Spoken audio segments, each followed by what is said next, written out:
right out, back it up.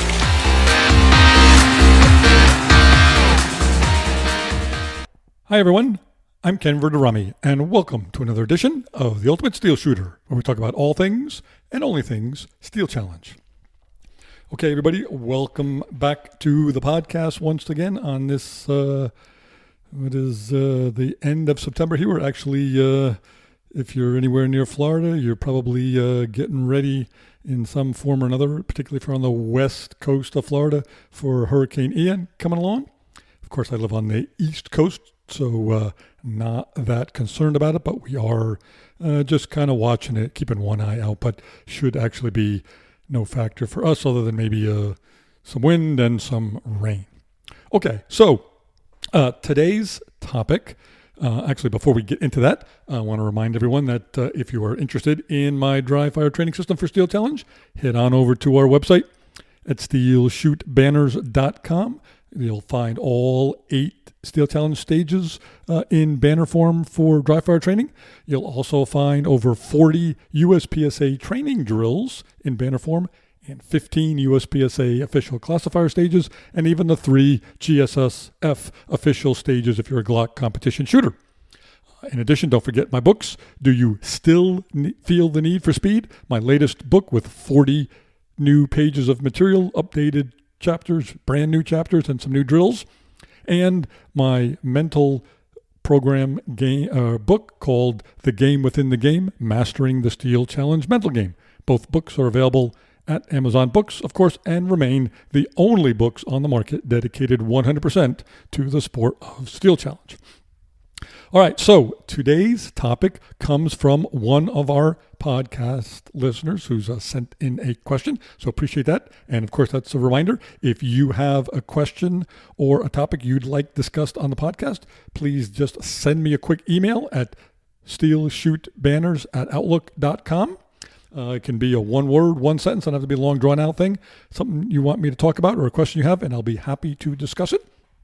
Anyway, this comes from all the way in the southern hemisphere on the other side of the world, down in New Zealand, of all places. So, Chris, if you're listening, hopefully the weather's a little better there than it is here. But his question was, since he hadn't been shooting for a while and he's getting ready for a match, is there some kind of specific, unique training program or methodology that you can use that will help you to get ready if you haven't shot in a week or two and you got a match coming up, right? Is there something you can do that will help you in that regard when you haven't been shooting at all? So, right, in general, I'll say that, of course, there's no substitute for going out and live firing on some kind of consistent regular basis. Now, obviously that would, the more frequent, the better, but some kind of regular routine is always useful, and particularly when you're coming up for a match. Now, maybe not for, those in the U.S. shooting weekly or monthly level 1 club matches, not the big deal, but when you're getting ready for a major, you definitely want to put some time aside and go out and live fire and put some rounds down range before the match, okay? Up to, within a few days before the match. In fact, if you notice, if you ever go to a major, you'll see, what I'll call the super squad guys, if you will. They're all out there the 2 days of organized general practice at the competition site that is usually offered by the ranges, and they're shooting a whole thousands of rounds, a whole bunch of rounds, right before they shoot for real the next day or 2 days later. Now, in fairness, right, truth in advertising here, part of the reason they do that is most of these guys only shoot 2 Steel Challenge matches a year, right? They shoot the World Championships and they shoot the Steel Nationals, and that's it. They don't actually shoot any other Steel matches, and so the reason they're shooting a couple thousand rounds before the match is to get back in the swing of shooting Steel Challenge stages, which they may have not shot literally for in the last 12 months, and so they need to refamiliarize themselves with the correct shooting order, the transitions, and all those kind of things, okay? So, but even if you're not one of those guys and you shoot on a regular basis, matches on a regular basis, it's still important to try to get out and put a bunch more rounds than you normally do before the big match, right? I like to shoot, like if I have a major championship coming up on, and I'm shooting like say Friday, Saturday, or Saturday, Sunday, or something like that, the week prior, right? That Monday, Tuesday, and Wednesday, I like to go out and shoot, maybe 300 to 400 rounds each day. Take off on Thursday, clean all my firearms, get everything ready. They're zeroed, make sure they're good. Then go back out the day before the match, make sure my gun is zeroed, shoot 100 rounds through it to make sure everything's functioning perfectly, put it away, and then go shoot the match, for score the next day. Now, so let's get back to what you can do if you're not going to be able to shoot any live before a big match. Are there things you can do? So there's two things I think that will help you. One is a short-term thing. One's a long-term thing. Let's talk about the short-term thing first. Dry fire is a huge deal prior to any match, in particular a major. And so what I do the 2 weeks prior, sometimes 3 weeks prior to a major, is I will dry fire every single night. I don't use a timer except for, the start beep. I tape over the timer so I can't see anything.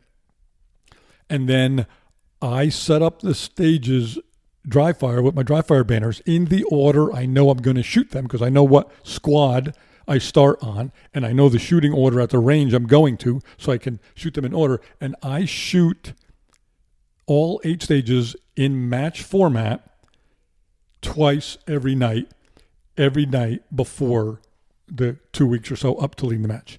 And what I'm doing is I'm not just going through the motions of shooting the stages. I'm actually rehearsing the match just like I'm going to be it, right? So I practice my mental program throughout this entire time, and we'll talk about that in a minute. But I say to myself, what the RO is going to say. Verderami is, so-and-so is our next shooter, so-and-so is on deck, and Verderami's in the hole. Okay, so I know it, and I start my routine. And then I'll get to that routine, then I'll pretend I'm the RO again and say, okay, so-and-so's up, Verderami's on deck, okay, because that triggers certain other things of my mental program. And I'll go through that, and then I'll pretend I'm the RO again, and okay, Verderami's our next shooter, and I'll actually go through that stage just like I'm shooting it for real. And I do that all the way through, get through all 8 stages, take a quick 5-minute break or so, and then repeat that process and shoot an entire match, start to finish, every nuance of it with the mental program all the way through, okay? So I do that twice a night, every night leading up to the match.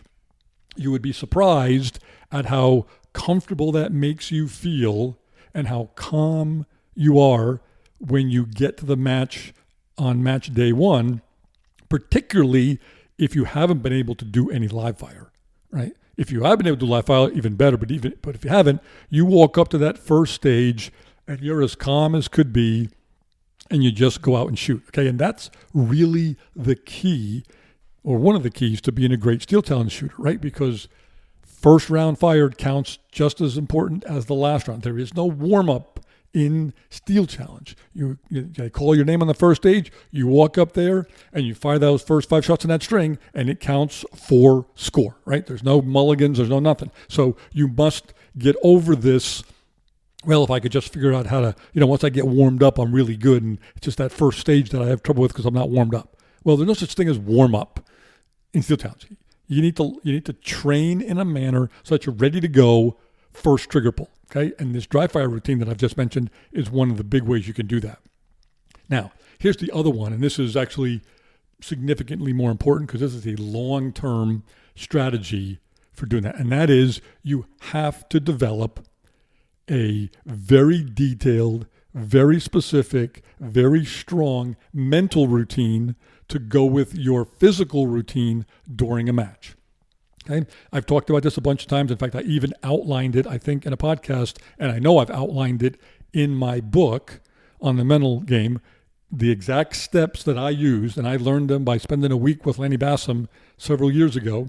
And we went through and he taught me this very detailed, very specific mental program, and we tailored it to Steel Challenge and to me specifically. And I used to have it on a bunch of cue cards until I got used to doing it. I'd bring it to a match and I'd have these little cue cards. If you'd seen me at a match early on, you'd see me standing off in a corner, look like I'm talking to myself, and I'm reading these little cards and I'm going through that mental program. And they're very, very specific steps at the point where I am the shooter in the hole, another set of steps when I'm the on-deck shooter, another set of steps when they call me into the box, and then there's another set of steps that I do as a pre-shoot routine before each of the 5 strings. There's a set of steps I do after each of the 5 strings.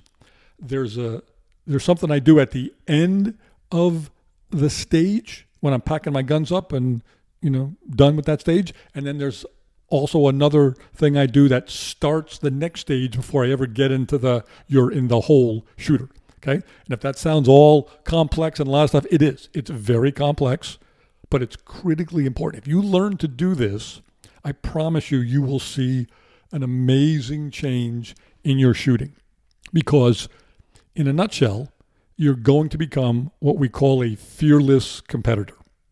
And by fearless, it has a lot of different connotations, the most important of which is there's nothing, you're going to shoot well when you arrive at a match. You simply know it. There's no doubt in your mind. You're going to walk up to that match and you've got all the confidence in the world, and you're going to shoot. You cannot not shoot well.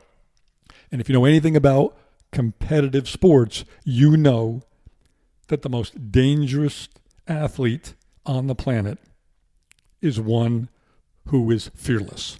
When you meet, and you know it when you meet them, when you meet a fearless competitor, you can't beat them.